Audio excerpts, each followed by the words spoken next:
All right, everybody, we are getting started building the new plastic release of the Arvus lighter.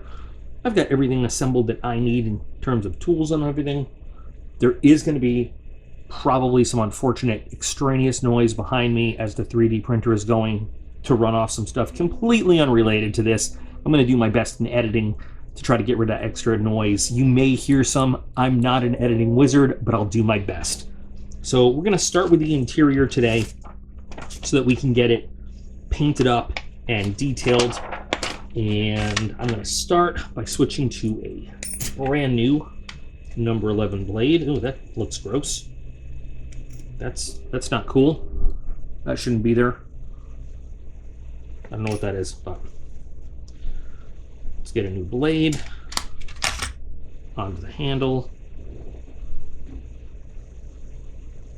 And let's go looking for doing the sub-assemblies basically to build as much of it as we can while still leaving the interiors empty, and also the cockpit area, because I'm going to want to paint that in the same color that I'm painting the interior of this cargo bay, crew compartment, whatever. So we'll see if we can get a little bit of that done too, so that when I airbrush everything in its base color, it's kind of an easier, let's get everything done at once procedure.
Now, I know I forgot a little vent piece in the roof. Don't worry, I realized it before all the glue was set. I got it in there, we'll see it later.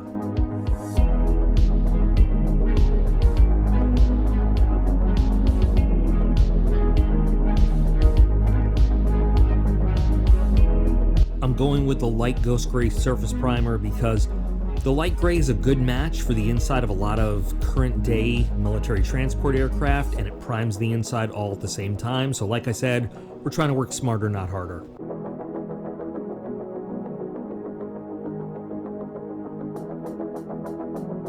Again, the black is going to prime, and it's going to be the interior color for the canopy for us because we've got lots of controls and displays in there. I did a lot of detail work off camera because I don't know how exciting it would have been to just watch me take a little brush and do a lot of little painting. So let's take a look at what I did on the interior. And I will say, before we go, I am toying with the idea of how feasible it will be once it's all assembled to make it so that we can actually take the top off to look inside. I don't know how that's all going to work out, but we'll see how that goes.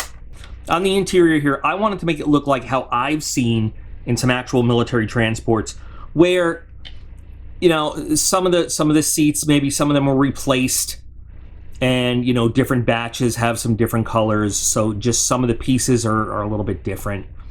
I'm going to do a little bit more weathering on the seats to make them look a little bit worn. I have some terrible hand-painted stripes and everything on there, but we've got some good detail going on to begin with in these pieces. All right, like I said, some more weathering is required as we go. One of the things I wanted to do, though, is that the cockpit area is a little bit bare, and I wanted to, it's stuff that people are probably never going to see, but I wanted to just detail it up a little bit. So I used some decals and some gauges and dials and placards from Mike Grant Decals to add a little bit inside, you know, so that it looks like a functional cockpit. On this screen over here, I added some actual, rather than try to hand paint it, I added some, these are actually from a 1/48 scale F-15E Strike Eagle. I just trimmed up some multifunction display stuff, put that on there. And then on the other side, you know, some more multifunction display stuff and some placards. And on the actual the interior of the cockpit, so we've got the basis of some really good weathering to make it look very, very used. And on the interior of the compartment, I also put some of these same decals in there, thinking maybe they're like repeaters, so that what the pilot's looking at inside, like the crew in there, can see some of the same things so they know what's going on. I still have to do some washes and everything in here and in here, which I'm going to do. On the interior here of the actual cockpit, I did the same thing. I put some actual decals from some aircraft sets so that we have some real cool stuff to look at. Kind of hard to see here. And then, you know, just did some basic, I'm sorry, there's a dog barking in the background, the window's open here. That I did some just basic painting, you know, like maybe who knows what comes up on those other displays. But, you know, this part's removable. We can actually put this all together once we have the cockpit all assembled. And this, we can just take off if we want to look inside. I mean, it fits pretty well. And actually, with these nice big windows, now there's going to be a big pilot seat in there, but we get a pretty good view inside. And I actually just did this Aquila practicing, you know, just trying out the gallery metallic markers that I've got, and it came out pretty well. So some pretty cool stuff going on the interior here. And I decided that I'm going to do a little bit more in the interior, even though we're probably not even going to see it. Unless I can work it out that here's the top. So for the lighting, I decided to mix some opaque white with just a hint of yellow to make it look like those kind of clear, frosted light covers on there. So I decided that what I want to do is, this is a transport. It transports troops, it transports equipment. I'm going to take some value gear pieces. I don't know exactly what, but we've got like crates, we've got barrels. I'm going to put some of those on the inside so that it's, man, that dog is killing me. So that we can, maybe some on the seats. I'm going to just put some, a little bit of load of cargo in there that's going to go with it. I don't think I'm going to have any personnel that's going to go in there besides the gunner, but I really want to put some extra detail into this. Even if we're not even going to be able to see it, I just want to know it's done. Like I said, I'm not sure if I'm going to be able to set it up so we can take the top off and look or not. But I'm gonna go the extra mile for the detail on the interior. So when you see this again, I will have done the wash all around, and I'll show you where we put all the interior stuff.